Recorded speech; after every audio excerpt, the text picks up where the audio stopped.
नमस्कार। पिछले महीने ही अमेरिका के अध्यक्ष डोनाल्ड ट्रंप ने ब्रिक्स देशों पर 10% अतिरिक्त टैक्स लगाने की घोषणा की थी। एक प्रकार से उन्होंने धमकी दी थी कि ब्रिक्स के देश यह अमेरिका के नीतियों के खिलाफ काम करते हैं, इसलिए इन देशों पर 10% अतिरिक्त टैक्स लगाया जाएगा। पिछले महीने ही अमेरिकन सीनेटर ग्राहम लिंडसे यह भारत पर 500% टैरिफ लगाने का बिल लेकर आने की घोषणा करते हैं। यह घोषणा वे इसलिए करते हैं क्योंकि भारत रूस से तेल खरीद रहा है और अभी हाल ही में परसों नाटो के जनरल सेक्रेटरी मार्गरेटा ने यह घोषणा की है कि भारत पर वे 10% नाटो देश टैक्स लगाएगा क्योंकि भारत रूस से तेल खरीद रहा है। हालांकि अमेरिका और यूरोपियन देश खुद रूस से यूरेनियम और टिटेनियम खरीद रहे हैं।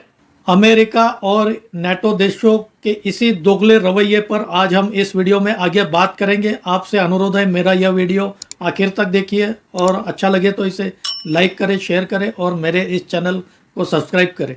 नमस्कार दोस्तों, मैं राजेंद्र दायमा आपका स्वागत करता हूं मुंबई टुडे लाइव चैनल में। जब से अमेरिका के अध्यक्ष दूसरी बार डोनाल्ड ट्रंप बने हैं तभी से डोनाल्ड ट्रंप ने पूरी दुनिया में एक तरह से टैरिफ वॉर की घोषणा कर दी है। पिछले महीने ही वे मीडिया में आते हैं और ब्रिक्स देशों पर 10% अतिरिक्त टैक्स लगाने की घोषणा करते हैं। यह टैक्स वे इसलिए लगाने की घोषणा करते हैं क्योंकि उनका कहना है ब्रिक्स देश यह अमेरिका के हितों के खिलाफ काम करता है। ब्रिक्स देशों में ब्राज़ील, रशिया, इंडिया, चाइना और 7 साउथ अफ्रीका देश शामिल है। हालांकि उनकी इस घोषणा के बाद भारत और चीन के विदेश मंत्रालय ने इस बात का खंडन किया कि ब्रिक्स किसी भी देश के हितों के खिलाफ काम करता है, बल्कि ब्रिक्स के देश अपने ही हितों की रक्षा के लिए और हितों के लिए काम करता है, ऐसा उन्होंने स्पष्ट किया। इसमें कोई शक नहीं कि अमेरिका दुनिया का सबसे ताकतवर देश है, लेकिन अमेरिका के अध्यक्ष डोनाल्ड ट्रंप टैरिफ का डर बताकर देशों पर दादागिरी कर रहे हैं और इसी वजह से भारत और अमेरिका के बीच होने वाली ट्रेड डील अटकी हुई पड़ी है।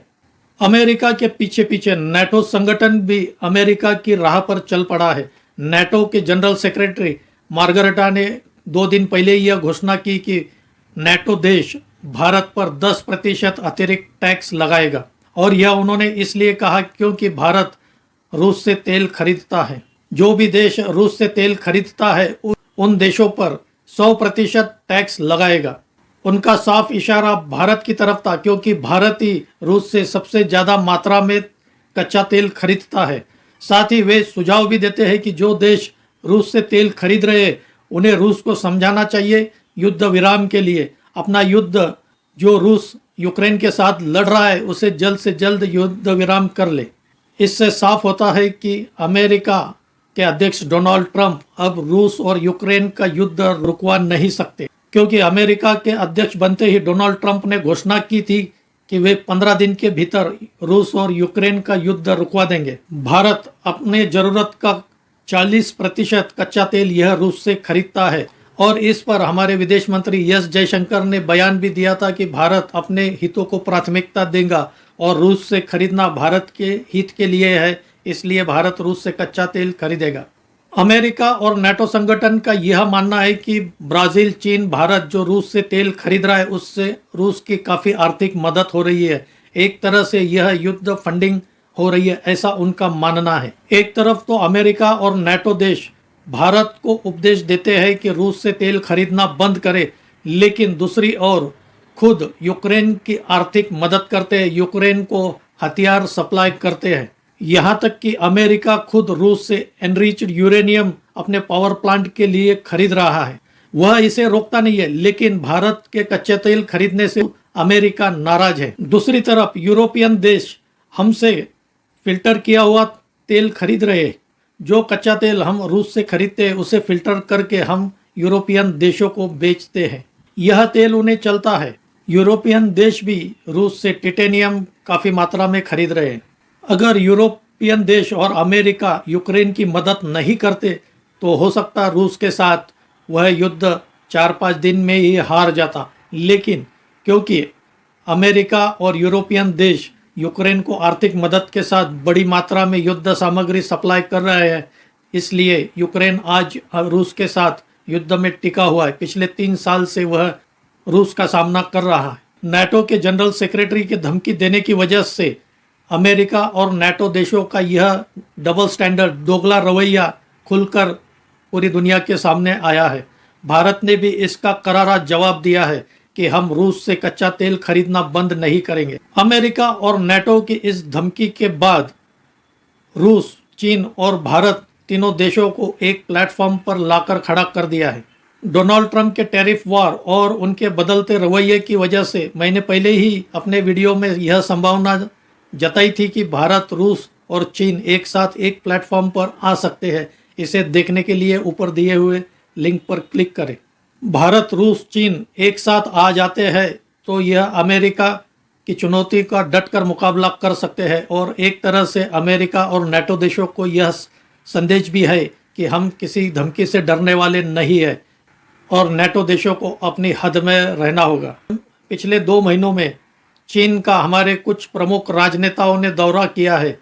सबसे पहले हमारे NSA अजित डोभाल यह चीन का दौरा करते हैं। उसके बाद हमारे रक्षा मंत्री राजनाथ सिंह पिछले महीने ही चीन के दौरे पर गए थे और अभी 3-4 दिन पहले हमारे विदेश मंत्री एस जयशंकर चीन के दौरे पर गए और वहाँ वे चीन के विदेश मंत्री और राष्ट्रपति शी जिनपिंग से मुलाकात करते हैं।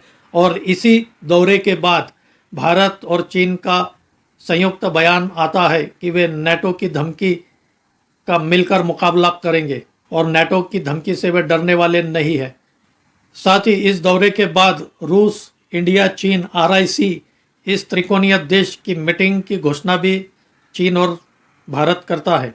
इसमें कोई शक नहीं कि भारत, चीन और रूस एक साथ आते हैं तो दुनिया में किसी भी चुनौती का सामना कर सकते हैं। यह खुलकर नाटो और अमेरिका को एक चेतावनी भी है कि संभल जाओ। एक तरह से अमेरिका और नाटो देशों ने जो भारत को धमकी दी है, वह धमकी की वजह से ही रूस, भारत, चीन एक प्लेटफॉर्म पे आए हैं और एक संगठन के रूप में खड़े हो गए। हालांकि भारत, चीन के बीच भी कई विवाद चल रहे हैं, लेकिन दोनों देशों के बीच यह सहमति बनी है कि फिलहाल दोनों देश अपने आपसी विवाद को बाजू में रखेंगे, इन्हें बाद में हल करने की कोशिश करेंगे। भारत और चीन के विवादों के लिए रूस महत्वपूर्ण भूमिका निभा सकता है। तीनों देश एक बात पर सहमत हो गए हैं कि अमेरिका की दादागिरी हम सहन नहीं करेंगे और तीनों देश इसे मिलकर डटकर मुकाबला करेंगे। अमेरिका और नाटो देशों को यह भी समझ लेना चाहिए कि यह 2025 का भारत है, यह रुकेगा नहीं, झुकेगा नहीं। आपको याद होगा 1998 में पोखरण परीक्षण के बाद अमेरिका ने भारत पर सैंक्शंस लादे थे, लेकिन इन सैंक्शंस के बावजूद भारत ने अपने लक्ष्य हासिल किए हैं। यह अमेरिका को समझ लेना चाहिए। इसी के साथ भारत आज जो यूरोपियन देशों को तेल बेच रहा है, उसका भी हम पुनर्विचार करना चाहिए। यूरोपियन देशों को लाइन पर लाने के लिए, उन्हें एक कड़ा संदेश देने के लिए हमें इसे रोकना जरूरी है। दोस्तों, आपको क्या लगता है इस बारे में आप कमेंट करके बताइए। मेरा यह वीडियो अच्छा लगा हो तो इसे लाइक करें, शेयर करें और मेरे इस चैनल को सब्सक्राइब करें। आज यही रुकते हैं। धन्यवाद।